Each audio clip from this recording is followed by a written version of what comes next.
Hey, I'm Josh Reimer.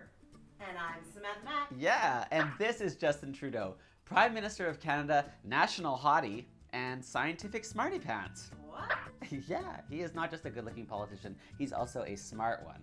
And he proved it at a press conference during a visit to the Parameter Institute of Theoretical Physics, something I can barely pronounce, let alone explain to anyone. But when a journalist jokingly asked the PM to explain quantum computing, everyone was pretty surprised and impressed by his response. Normal computers work either there's power going through a wire or not. It's 1 or a 0. They're binary systems. What quantum states allow for is much more complex information to be encoded into a single bit. He went on from there in more depth about the difference between regular computer bits and quantum states, and the more he went on about it, the hotter he got. Or maybe that was just my interpretation. No, I got that too. Right?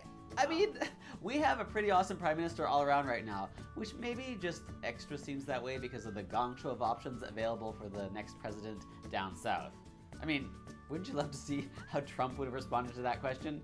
He probably would have called the journalist a loser, called on his supporters to go beat the journalist up, and then blamed Mexicans or Muslims for the scientific shortcomings of the country. So almost the same thing. I suppose Trump can rely on his sex appeal.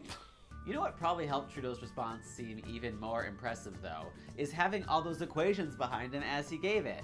Like, that alone makes his answer seem more intelligent and wondrous, I would think. Like, if I had a background of a chalkboard with all kinds of difficult scientific stuff written on it behind me, people would think I'm somewhat of a genius myself. I don't know about that. But I do. See, because I'm actually a genius, and people just don't realize it because I'm sitting in front of a brick wall, which could explain why some people say I'm dumb as bricks, because that's what I'm sitting in front of. Yeah, that must be why. Anyway, the long and the short of it is that our Prime Minister has a focus on science, while our counterparts to the States seem to be more focused on bathroom rules, the Bible, and guns. So it's not like I'm trying to claim that Canada's better than the United States, rather I'm just pointing out that it's a scientific fact. Amen. Thanks for joining me on the Sassy Scoop, Samantha Mack. You're welcome, Josh Reimer. And thank you for watching. See you next time.